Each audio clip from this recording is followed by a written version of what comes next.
Bienvenue dans ce nouveau live de la fête de l'aviation. Vous connaissez le thème cette année, l'aviation, nos super-héros. Et nos super-héros, eh bien, ils sont vraiment multiples. Ils sont civils, ils sont militaires, mais ils sont aussi responsables de plateformes, comme tu l'es, Michael. Bonjour, Michael. Bonjour Jean-François. Alors, Michael, tu es responsable de l'aéroport du Grand Chalon, hein. C'est une plateforme située à 7 km à peu près de Chalon-sur-Saône, une très belle plateforme, deux belles pistes, à peu près 16 000 mouvements par an. Mais le mieux, c'est que tu nous la présentes aussi, Michael.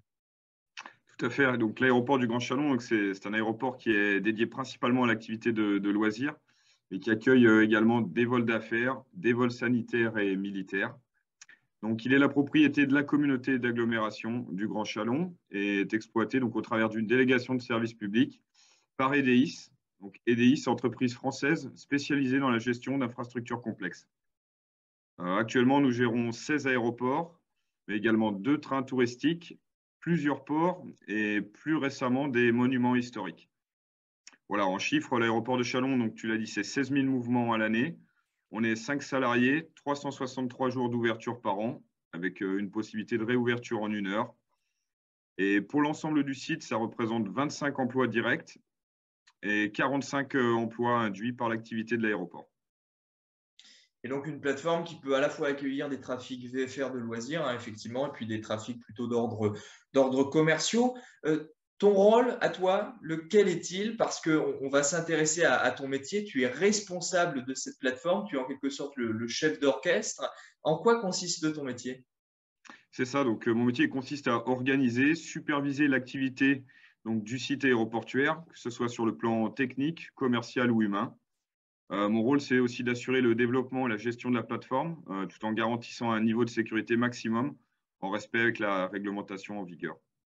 Des aérodromes en France, on en a à peu près 450, une soixantaine d'aéroports également. Quel est l'intérêt pour une région d'avoir un aérodrome, un aéroport de la taille de cet aéroport, hein, du Grand Chalon? Est-ce que c'est vraiment un point d'attractivité pour une région? Oui, tout à fait, c'est un point d'attractivité, c'est une porte d'entrée sur les territoires. Ça permet de faire vivre le tissu économique local et de permettre l'implantation de nouvelles entreprises dans la région du Chalonnais. Au quotidien, quelles sont tes missions finalement? Comment s'organise la journée d'un responsable d'une plateforme telle que l'est l'aéroport du Grand Chalon? Au quotidien, les tâches sont multiples, hein. Elles vont de l'accueil des passagers et des pilotes jusqu'à la fourniture du service d'information de vol et d'alerte, puisque je suis également agent AFIS. Donc, j'occupe le poste à la tour de contrôle plusieurs jours par semaine. Également, le suivi financier et la promotion de la sécurité font partie de mes missions. Alors, pour parler aux gens qui nous écoutent, un agent AFIS, ce n'est pas un contrôleur aérien, mais c'est quelqu'un qu'on retrouve dans la vigie, dans cette tour de contrôle, et qui permet de donner quelques informations de visibilité, hein. Je parle sous ton contrôle, Michael, mais Tout et à qui fait, ouais. permet aussi d'apporter un secours. Eh bien, si un avion se déclare en détresse, tu peux nous dire peut-être un petit mot sur l'importance d'avoir un agent AFIS comme ça sur une plateforme? Alors, c'est déjà un gage de sécurité pour les pilotes. Donc, comme tu l'as dit, donc, je fournis des informations de vol et je suis chargé donc, du service d'alerte. Donc, c'est moi qui déclenche l'intervention des pompiers de l'aéroport en cas de souci sur la plateforme. Je fais également le lien entre les organismes du contrôle et les pilotes sous régime de vol IFR aux instruments pour la fourniture des clairances de départ. Donc deux casquettes, ça doit en faire un métier particulièrement enrichissant, avec plein de rencontres, à la fois les équipages, les pilotes. Est-ce que tu peux nous parler aussi un petit peu des structures qui sont sur cet aérodrome? Oui, tout à fait. On a plusieurs structures, donc associations et sociétés. On a une société d'hélicoptères qui est Mont-Blanc Hélicoptère, qui exploite également donc, le SAMU, l'Hélismur 71, qui fait du travail aérien, l'école de pilotage. Nous avons deux aéroclubs, donc Air Chalon Club, un aéroclub plutôt tourné vers l'ULM, et l'aéroclub du Grand Chalon, plutôt tourné vers l'avion. Également un simulateur de chute libre, donc la société Sky Circus, une école de parachutistes, parachutisme 71, et un club de montgolfières, donc les aéronautes de Bourgogne. En tant que responsable de la plateforme, comment toutes ces activités s'articulent? Je pense notamment au parachutisme, qui peut parfois s'avérer incompatible avec d'autres activités. Ça doit être aussi tout un travail de coordination que tu as là aussi à faire sur cet aéroport du Grand Chalon. Oui, tout à fait. Bon, l'école de parachutistes existe depuis très longtemps sur la plateforme et s'intègre parfaitement avec les autres trafics. Comme tu l'as dit au début, donc nous avons deux pistes, une piste revêtue et une piste gazonnée. Donc la piste gazonnée principalement utilisée par l'avion des parachutistes et le poser se fait à proximité de leur structure. Donc ça n'interfère pas du tout avec les autres trafics. Actuellement, pour un aéroport, pour une plateforme aéroportuaire, il y a tout un enjeu de développement durable à avoir et on le voit en particulier avec cette aviation bashing où l'aéronautique est attaquée un petit peu de toutes parts, notamment actuellement. Quand on est responsable de plateforme, je suppose qu'on est particulièrement attentif à ces choses-là. Qu'est-ce qui est peut-être mis en place à l'aéroport de Chalon pour faire en sorte de s'intégrer dans cette logique qui, on le voit, est quand même assez sensible et les potentiels voyageurs y sont sensibles, je pense, aujourd'hui.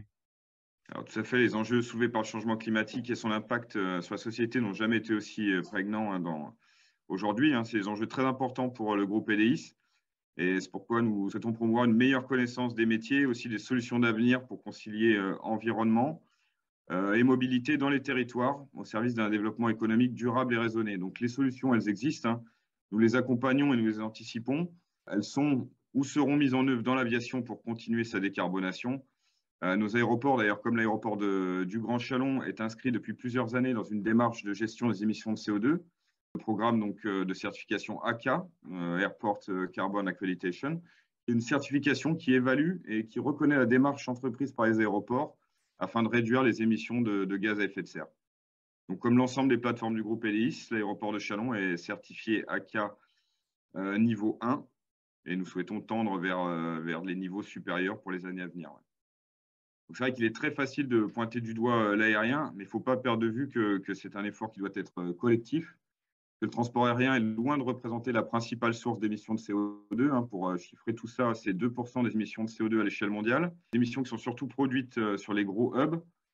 C'est vrai que nos petits aéroports, c'est surtout de l'aviation privée, c'est 0,04% des émissions mondiales. À titre de comparaison, la voiture individuelle, c'est 60%. Alors bon, c'est vrai que c'est pas pour autant que c'est pas parce que la part est mineure qu'il ne faut pas essayer d'améliorer les choses. Et en tant que gestionnaire d'aéroport, nous travaillons étroitement avec les constructeurs d'avions propres de demain dans l'optique d'une aviation décarbonée à l'horizon 2050.